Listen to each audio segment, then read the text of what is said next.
ایک اور بات یہاں پتہ چلی کہ یہ بھی تھوڑا حیا کے خلاف مسئلہ ہے، لیکن آج کی نئی نوجوان نسل جو ہے اس میں بہت زیادہ مبتلا ہو رہی ہے، جس کو اورل سیکس کہا جاتا ہے. اور میں نے جیسے عرض کیا کہ شرعی مسائل میں چاہیے اور اس کو بیان کرنا یہ ہماری ذمہ داری ہے.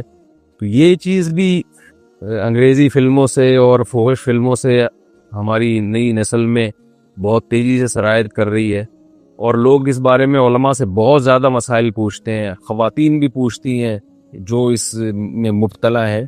تو اس کا بھی مسئلہ یاد رکھیں کہ اللہ تعالیٰ نے حالت حیض میں زوجہ سے ہم بستری کو حرام قرار دیا کیونکہ اس میں گندگی ہے. باپ دیکھیں کہ وہ گندگی اس درجے کی نہیں ہے جتنی اورل سیکس میں گندگی ہوتی ہے. اگر اس میں ڈسچارج ہو جائے بندہ، انسان جو بستری کرنے والا ہے زوجہ سے، وہ منہ میں ڈسچارج ہو جائے، تو آپ سوچیں کہ اللہ تعالیٰ شرمگاہ کو گندگی سے بچا رہے ہیں، جس کی وجہ سے حیض کی حالت میں ہم بستری کو حرام قرار دیا. تو منہ جس سے انسان کھانا کھاتا ہے، جس سے کلمہ پڑھتا ہے، اور جو انسان کے جسم میں سب سے اشرف عضو ہے، سب سے زیادہ معزز اور مکرم عضو ہے، اس میں ایسی گندگی کو ڈالنا کہاں سے جائز ہو سکتا ہے، کہاں سے حلال ہو سکتا ہے؟ تو آج بعض متجدد قسم کے لوگ جو ہے نا اس کو حلال قرار دے رہے ہیں، تو یہ بالکل غلط ہے.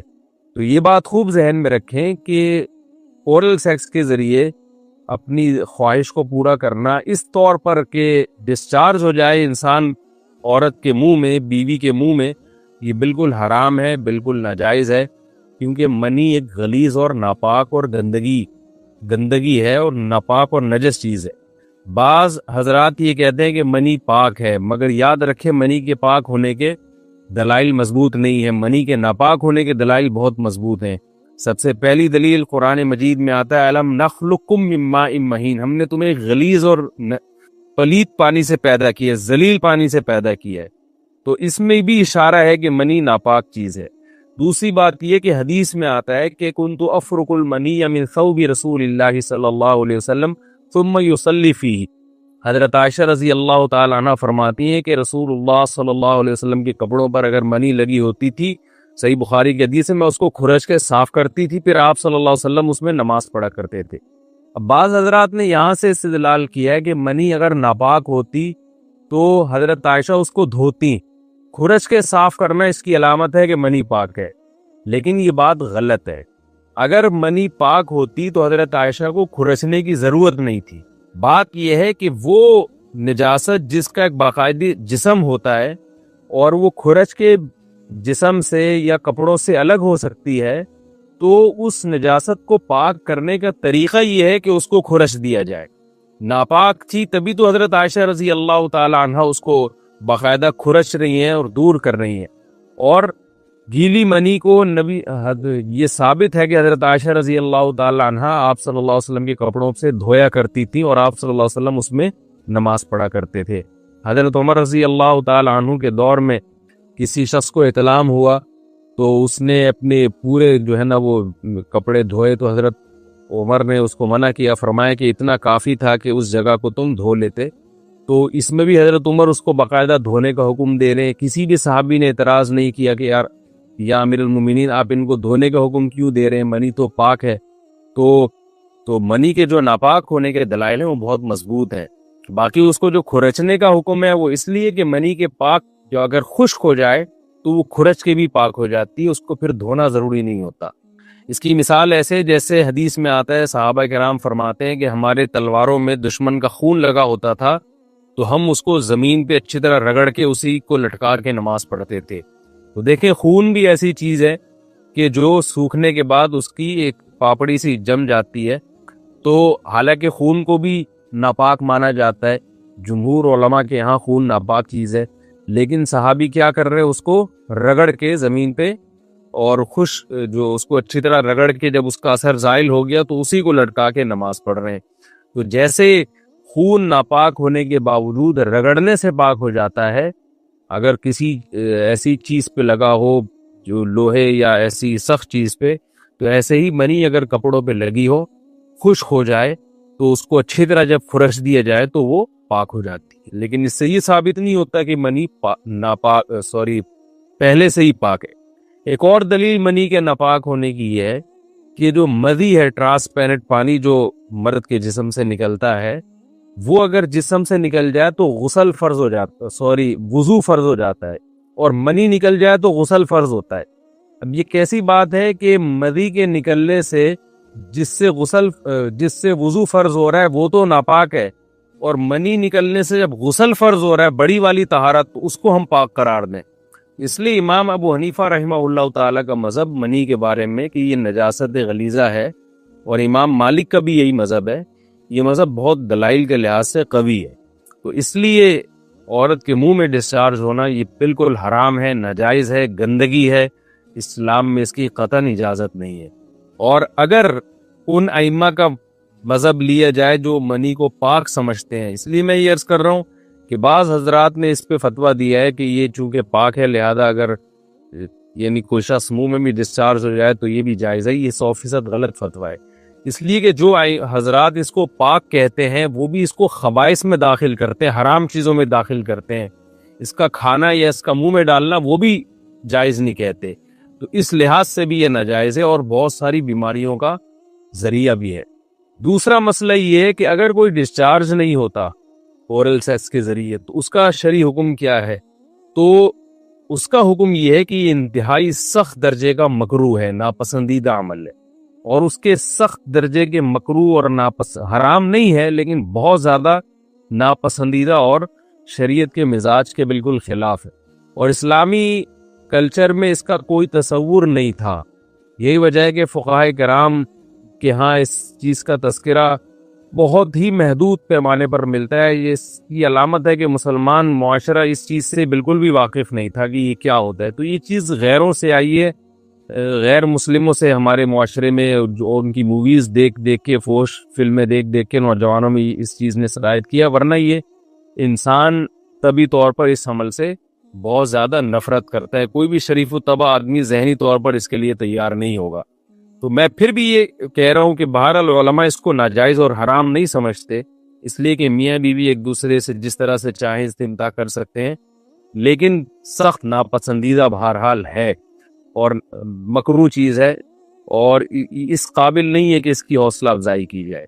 یہ اس کے بارے میں ہے کہ جب یعنی جو ہے وہ ادخال کیا جائے اس فم کے اندر، اس جو ہے مرد اس میں باقاعدہ جو ہے وہ تلذذ حاصل کرے۔ اگر ایسا نہ ہو بلکہ باہر سے استمتاع کیا جائے، جیسے بعض جگہ ایسا ہوتا ہے کہ کیا نام ہے، عورت کو اس چیز سے گھن آتی ہے کہ وہ اپنے منہ میں اس گندگی کو لے کر جائے، تو پھر بعض شوہر زوجہ کو مجبور کرتے ہیں کسنگ وغیرہ پر، تو یہ کم درجے کی کراہت ہے، یعنی یہ بھی ناپسندیدہ تو ہے مگر یہ اس درجے کا مکروہ، اس درجے کا ناپسندیدہ نہیں ہے۔ دوسری بات یہ کہ یہ جو میں نے پوری ڈیٹیل بیان کی ہے، یہ اس صورت میں ہے اس کے مکروہ اور ناپسندیدہ ہونا کہ عورت اس کے لیے ذہنی طور پر آمادہ ہو۔ یہ بات خوب یاد رکھیں، اگر عورت کو اس عمل سے گھن آتی ہے تو پھر مرد بیوی کو اس کام پر مجبور ہرگز نہیں کر سکتا، کیونکہ یہ نکاح کے جو ایگریمنٹ ہے، مقتضیات ہیں، اس کے خلاف ہے، یعنی اس میں داخل نہیں ہے۔ عورت اپنے آپ کو ہم بستری سے تو نہیں روک سکتی، مرد جب چاہے گا بیوی سے ہم بستری کر سکتا ہے، عورت کو اجازت نہیں ہے، لیکن خاص اس عمل سے عورت مرد کو روک سکتی ہے اگر وہ ذہنی طور پر اس کے لیے آمادہ نہیں ہے۔ یہ تو میں نے اورل سیکس سے متعلق کچھ فقہی احکام بیان کیے ہیں۔ دوسری بات یہ، اس کا بھی مسائل پوچھے جاتے ہیں کہ بعض مرد اپنی زوجہ کو مجبور کرتے ہیں غیر فطری طریقے سے ہم بستری کرنے پر، پچھلے راستے پر ہم بستری کرنے پر۔ تو یہ بات یاد رکھیں کہ ایسی صورت میں عورت پر اصل حکم یہی ہے کہ وہ ایسے مرد سے طلاق لے لے اور اس کو اپنے قریب نہ آنے دے، کیونکہ اس میں نقصان یہ ہوتا ہے کہ اگر عورت اس کام کی مرد کو اجازت دے دے تو کچھ وقت کے بعد اس کی اپنی نیچر تبدیل ہو جاتی ہے، اپنی فطرت بدل جاتی ہے، اور اسے اسی اس غیر فطری کام میں لذت آنا شروع ہو جاتی ہے۔ تو اپنے آپ کو گندگی سے بچانا یہ بہت ضروری ہے، اور اگر وہ یہ سمجھتی ہے کہ طلاق کے بعد اس کے دوبارہ نکاح نہیں ہوگا، اس کی زندگی تباہ نہیں ہوگی، تو پھر سخت مجبوری میں اگر مرد اس کو دھمکیاں دیتا ہے مارنے کی یا طلاق کی، تو ایسی مجبوری میں پھر اللہ کی رحمت سے امید ہے کہ گناہ صرف مرد کے کندھوں پر ہوگا۔ ایک اور علمی نقطے کی بات ہمیں یہ پتہ چلتی ہے اس آیت میں کہ نساؤکم حرث لکم، اللہ تعالیٰ نے نکاح کا بنیادی مقصد حرث بتایا ہے، یعنی نسل بڑھانا۔ یہ جو فیملی پلاننگ والے آج جس دعوت کو لے کے چل رہے ہیں کہ بچے دو ہی اچھے، یہ جو پوری دنیا میں ایک تحریک چل رہی ہے، یہ قرآن و سنت کے 100% خلاف ہے۔ قرآن کے واضح نصوص اور احادیث تو اس بارے میں بہت ہی تفصیل سے ہیں۔ میری جو کتاب ہے ایک سے زائد شادیوں کی ضرورت کی، اس میں تقریباً 50 صفحے میں نے صرف اسی پر لکھے ہیں کہ اسلام نسل بڑھانے پر بہت زیادہ حریص ہے۔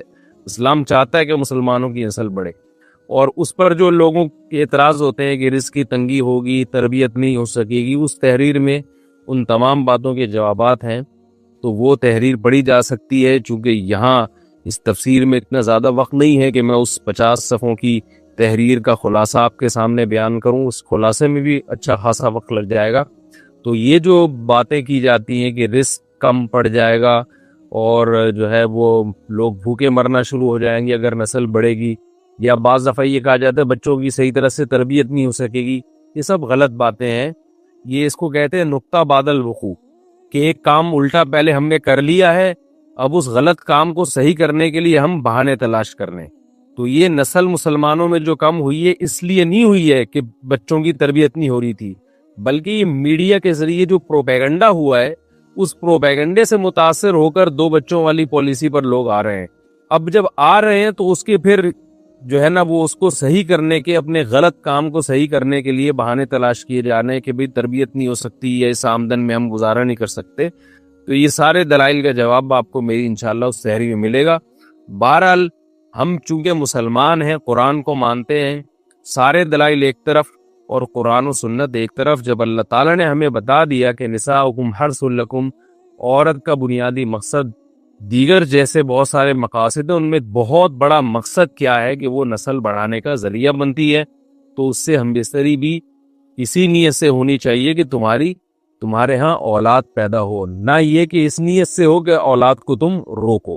یہ دنیا کی محبت ہوتی کیا ہے؟ کل میرے سامنے میں لاہور میں جن کے یہاں ٹھہرا ہوا تھا نا، انہوں نے اپنا واقعہ بتایا کہ بہت غربت میں ان کا ٹائم گزرا ہوگا۔ انہوں نے بتایا کہ میری زوجہ نے اس شدید ترین غربت میں میرا بڑا ساتھ دیا، گھر میں کھانے کو روٹی نہیں۔ آج وہ بہت بڑے تاجر بن چکے ہیں۔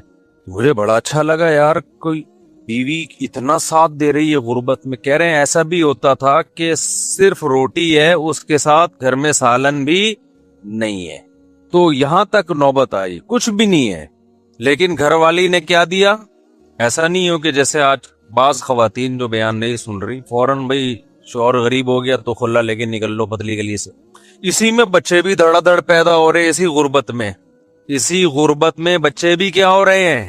اللہ پہ توکل بھی ہے نا، حالانکہ وہ کوئی زیادہ کوئی مولانا بھی نہیں ہے، کوئی ایسا بھی نہیں کوئی بہت زیادہ دیندار سمجھے جاتے ہوں، ایسی نارمل ایک تاجر ہے، بزنس مین ہے، اولاد بھی نہیں روکی، گھر میں کھانے کو روٹی نہیں ہے، بچے بھی پیدا ہو رہے ہیں، کہ کھلانے والا کون ہے؟ اللہ۔ دیکھو قیامت کے دن پتہ چلے گا اللہ کی نظر میں کون اچھا تھا کون برا تھا۔ گیٹ اپ تو بھائی سارے بڑے اچھے بنا کے گھوم رہے ہوتے ہیں، حاجی پاجی تو سارے بن جاتے ہیں۔ حضرت حکیم الامہ مولانا شرف علی تھانوی رحمہ اللہ تعالی فرمایا کرتے تھے کہ اسلاف میں نا، جو اسلاف تھے ہمارے تابعین، صحابہ، تبع تابعین، ان کے ہاں ظاہری عمل سے زیادہ دل کے عمل کی ویلیو تھی کہ اندر سے بندہ کیسا ہے، اندر سے ٹھیک ہے یا نہیں ہے۔ اور ہم لوگ جو فوکس کرتے ہیں وہ ظاہر کو زیادہ فوکس کرتے ہیں، اندر کو فوکس نہیں کرتے۔ ہر چیز میں ایسا ہی ہو رہا ہے۔ جب ہم مانتے ہیں کہ خدا ہے، رزق اس کے ہاتھ میں ہے، اور وہ منع کر رہے ہیں نسل روکنے سے کہ غربت کے خوف سے نسل مت روکو، تو مان لو یار وہ وہی کھلاتا ہے۔ اوپر سے بولنے والے آپ کو مارکیٹ میں بہت ملیں گے، لیکن یہ اوپر سے ہی ہے، یہ جملہ نیچے نہیں اترتا۔ اور اس کے پھر صرف اولاد کے روکنے پہ اثرات نہیں آتے، باقی زندگی میں بھی اس کے اثرات آتے ہیں. اولاد کا روکنا تو ایک اس کا اثر ہے جو ظاہر ہو رہا ہے، باقی جگہوں پہ بھی کنجوسی نظر آئے گی، اللہ پہ توکل نظر نہیں آئے گا.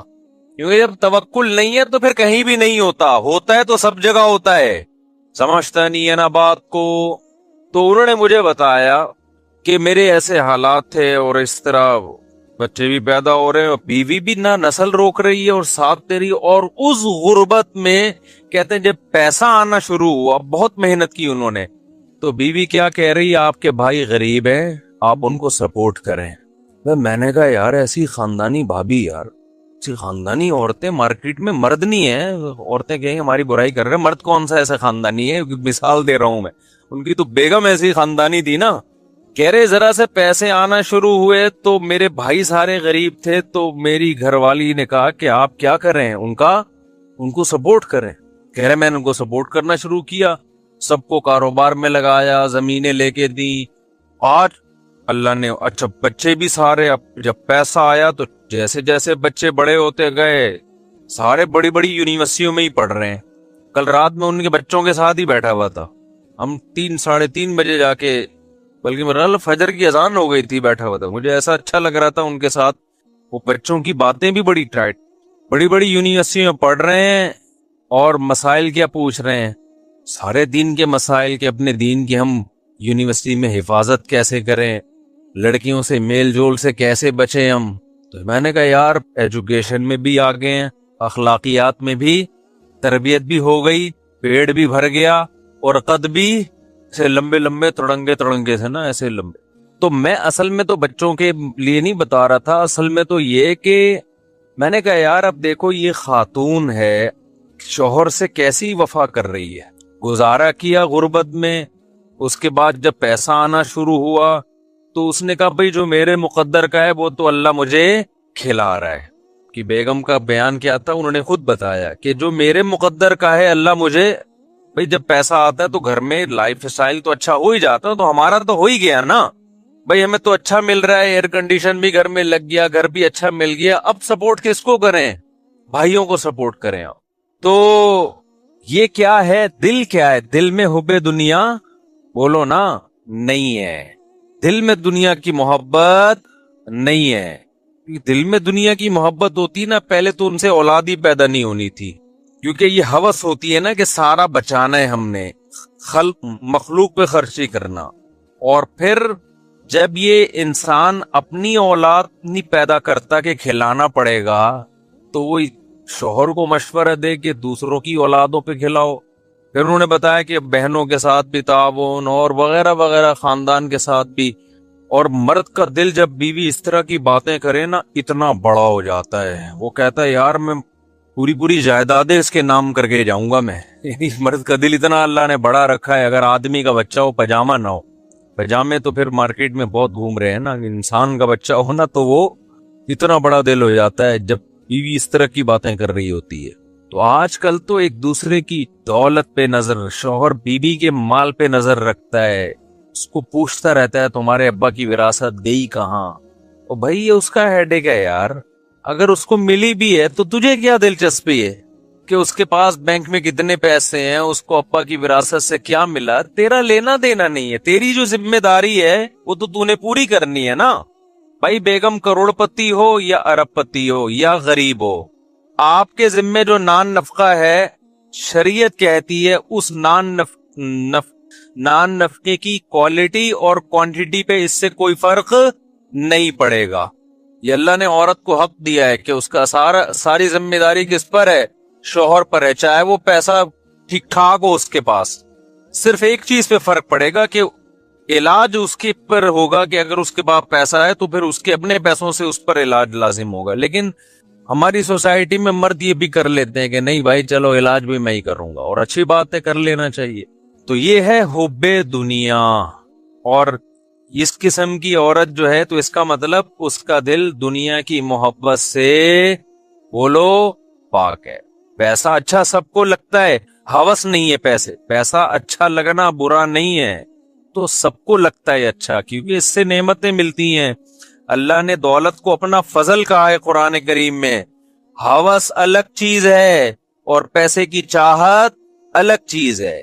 آج ہوس ہے، لالچ ہے، غیر اخلاقی طریقے سے کمانا، بٹورتے رہنا. میں آج کیا ہوتا ہے جو خواتین بیان نہیں سن رہی، جب وہ شادی ہو کے گھر میں آتی ہیں شوہر کے، تو ان کی خواہش ہوتی ہے کہ بھئی یہ بہنوں کو کیوں کھلا رہا ہے، یہ اپنے بھائیوں کو کیوں کھلا رہا ہے، یہاں تک کہ اپنی ماں کو کیوں کھلا رہا ہے. یہ اتنی ٹینشن